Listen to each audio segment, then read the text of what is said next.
a bit of a difficult start for me really. From a young age, went through the foster system, for adoption and all that, parents in and out of lives, just turned into a little fucker really.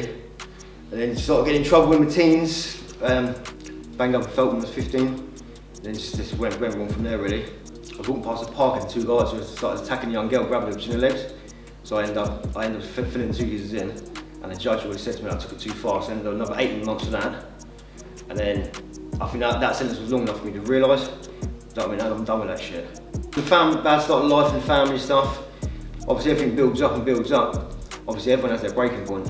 Yeah. And that last prison sentence just literally, I thought, fuck that. I thought, I don't want to walk around doing naughty shit. Do you know what I mean? I went back to college, retrained as an electrician, started boxing, and that's what's really brought me to here now, really. Yeah, well, at the moment, just taking fight by fight. Obviously, it's taken 2 fights to even find myself in the sport. So I want to come out and prove myself this time, and hopefully, obviously, I'll get the win this time, and then we can move forward from that. A couple of people that annoy me that I like to fight. Ben Hatchett, I just think he's a fucking prick, isn't he? You know, some people just don't like, he's just one of them people, mate. So if that can happen, it can happen. Let me get this out of the way and then.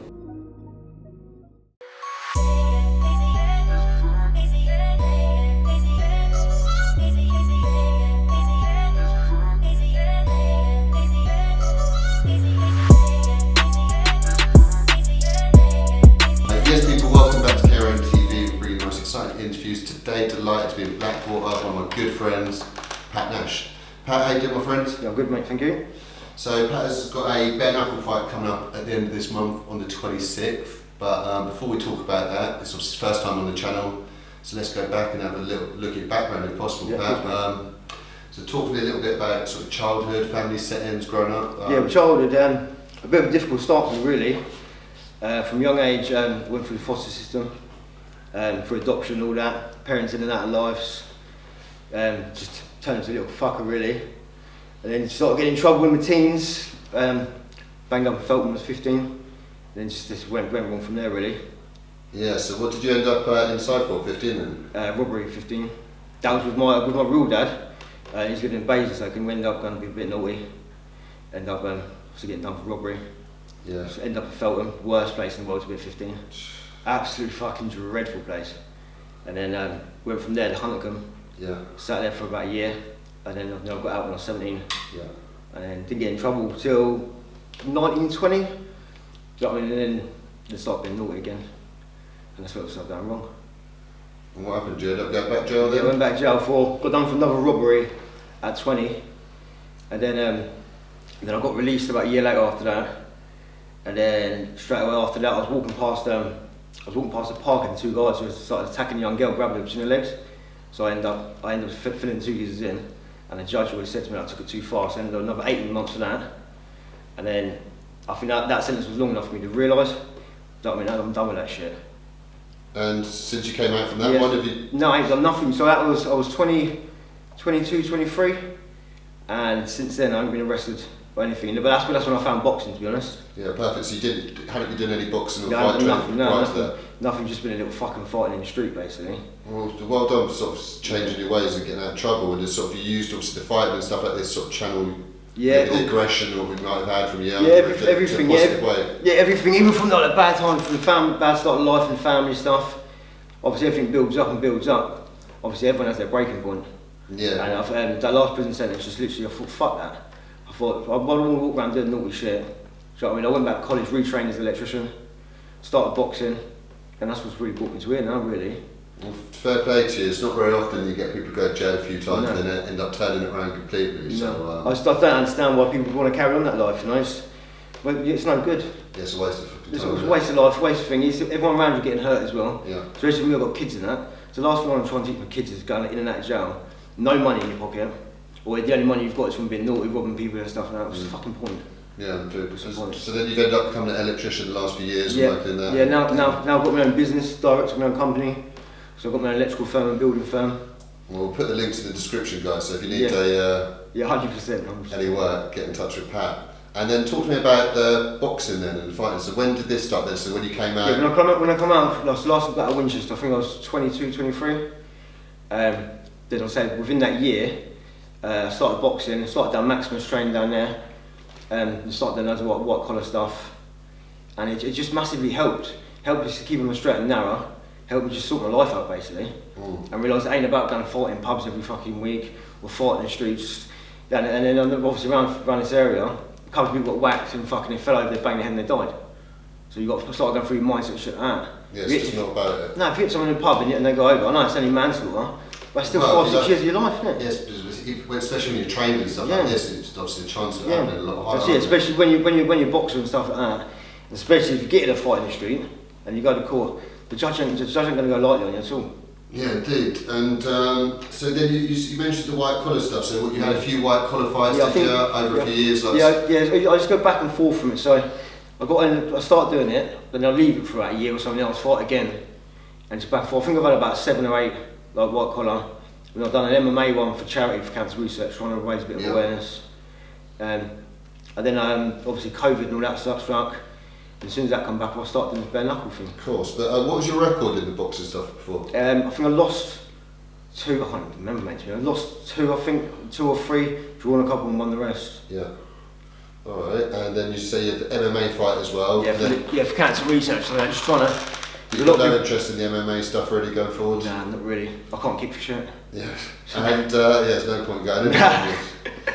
And then, so, like I said, after the COVID stuff, you decided to get into the bare knuckle. Why did you decide to get into bare knuckle? Just somewhat. I was going to try. I've always wanted to try it for years and years, but I thought, I'm 35. I'm getting old as it is. So I thought this is probably my last opportunity. I've got it, and so I messaged Jim from BKB TM, and I sent him over a video, and he matched me straight up.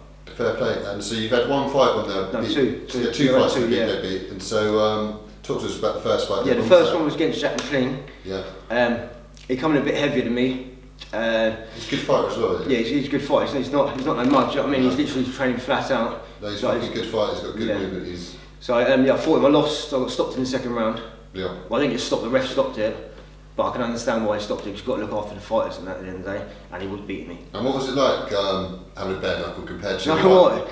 It's the changeover's a bit crazy, because obviously with the glove boxing, you just keep your hands up and take the punches. Yeah, it's just the impact. This looks like it must be crazy. Yeah, do you know what it is? I stepped in there. I stepped in with the mindset it's going to be the same as boxing, and then he rocked me in the first round, and I've never been rocked before in my life.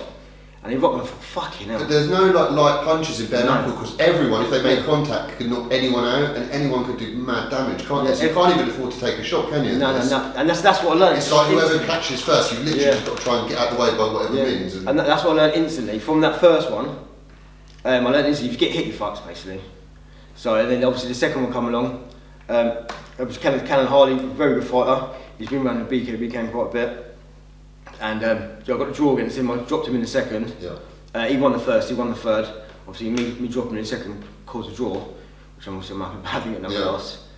But I mean, I'm not the best fighter in the world, but and then this bare knuckle I love. Yeah. So you felt a lot better in the second time, but then hopefully, obviously, you could get the win now the third time. Do you know what we've been working on this time? It's not the last time was about cut weights. When I signed the first one, I was about 78 kilos. I was down to 70. Yeah. And then the last one I dropped weight, come down to 68, 70. Yeah. And then this one I'm at weight 3 weeks out. I've been at weight for the last month. I've been fitted after the last month. So it's given me a chance to concentrate just on the boxing. And so what you find at 70 kilograms again though? Yeah, 68, 70. 68, 60, okay. But it's given me the last sort of month and a half just to concentrate on purely boxing. Yeah. Not having to worry about fitness, have to do all this to try and drop the weight. So and I've never had that chance before. So of course. Try and change it up a bit. Giving yourself best opportunity then. And who are you fighting then? I'm fighting Corey Healy. Corey Healy, and what sort of experience has he got? He's had one in the bare knuckle. Yeah. He lost, the ref stopped it because of an eye injury. Yeah. He's not a bad fighter. I think he's done something through the Welsh series, is that a thing? Yeah. I think they wear like the MMA gloves or UFC gloves. I've seen a couple of that, but I'm feeling confident. I don't think I've got anything to worry about, to be honest. Of course, and so like you said, at the moment you're not having to worry about the weight and stuff. So does the training differ at all from when you were doing the boxing stuff before? When you're sparring and that, is there any way that you can sort of replicate it? Like you said, you went head guard? Always wear head guard in the spine, obviously it's close to the fight, I don't want to get cut or anything. Yeah. But what I've changed as well, even like pad work and doing movement, I was training boxing gloves before, and now I've got some UFC gloves. Yeah. So just to try and take away, because obviously with your glove, you've got that much on the end of it. And so you can time it better? Yes, watch my other fights and I was falling short with punches. Which is obviously just from the box, you've got 16-ounce glove on. Yeah. So you think they're padding on that. So yeah, I've trying to change everything up. But even my trainers, they said everything's just looking better this time. So even the boxing, the sparring. So yeah, I can't be complaining at the moment. Really. Okay. So who are you training with then? Who's coaching you? I've got a few trainers. So I've trained with Steve from Sherfield. Obviously Matt, who owns the Space Hitbox. Yep, shout out. Yeah, I do a bit of David over Babylon. So that's David. Yeah, David. Yeah, sorry. So, David. yeah, another bare knuckle Yeah, fighter. he's bare knuckle. Yeah, just I went over and started doing a bit of padding out of him because obviously for his experience with bare knuckle. Definitely, and he's fought on some big stages. Yeah, He's a massive fucking stages. warrior. So yeah, he's a good person. Yeah, and he manages himself with bare knuckle fighters as well. So yeah, good person to be getting advice with, good person to have on your side for sure. Yeah, so I've been over there doing a bit of him lately, and he's teaching me different things that a normal boxing coach can't teach you, if that makes sense. Just like little punches that in the bare knuckle will work, in the boxing it won't work, if that makes sense. Of course, and what are the rules in BKB? You're allowed to like the grappling and like not an English one, the American one. So the BYB and like the BKFC, I think you can hold the head. So you're not allowed to hold it this one at all? You're not allowed to grapple. No, it's just literally exactly the same as boxing, just with no gloves on. Alright, and so what are your obviously intentions or ambitions in the bare knuckle scene? Like what are you hoping to achieve? You're just taking it fight by fight at the moment, or are you looking to obviously get belts? Or? Yeah, well at the moment just taking it fight by fight. Obviously it's taken 2 fights to even find myself in the sport. So I want to come out and prove myself this time, and hopefully obviously I'll get the win this time, and then we can move forward from that. But I think due to the change from boxing to the bare knuckle, it's I think it's a massive change now. So you've got to try and settle yourself in the BKB. And the thing with BKB, no one's got a perfect record anyway. No, of course. You know what I mean? So, yeah, no, there's not going to be any perfect records in this. So it's just like say making the transition. Like say you're on a massive show, the BKB, so you're lucky to be on that. Yeah. And then see what obviously happens down the line then. That's exactly like you said. It's go fight by fight. Obviously start getting the wins, start winning the wins, and then we can start pushing for belts and we can start moving from that. But obviously I need to get the first win under my belt. And then I think now, even from the training and everything what I'm doing, I think I'm finally finding myself in the sport. Of course.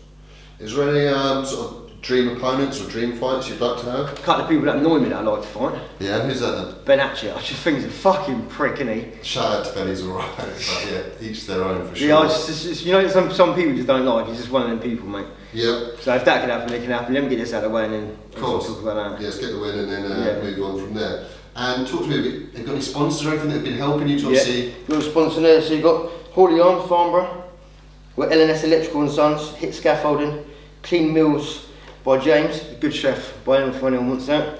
We've got Candy Days Farnborough, does all the sweets and stuff. Obviously my own company, P&T Electrical. Hopefully you ain't eating too many of the sweets. No, they're there for the kids, aren't they? Yeah. Yeah, I go Sherford Boxing and then Nicola Fitness.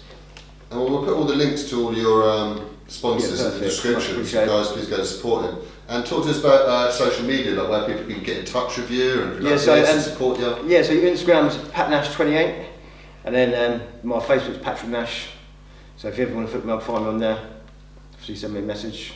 So guys, check out the links below and then remind us, so it's the 26th of March, against Sunday afternoon, it's Corey Healy. Yeah. Yeah, so it's perfect. Like I said, for people, like it's not a late show, so it's Sunday afternoon, so you can turn up the family. Yeah, same as all my friends bring their kids and stuff this time. Yeah, no, so one of my pals, he's got his little 4-year-old little boy. They're all going to walk me out to the fight. Do you know, it's just a perfect opportunity for people who can't go on a Saturday night to come on a Sunday, and it's a fucking great show. Of course. It's great, and it's going to be a sellout again. So. Yeah, indeed. Again, guys, the links for tickets will be in the description as well.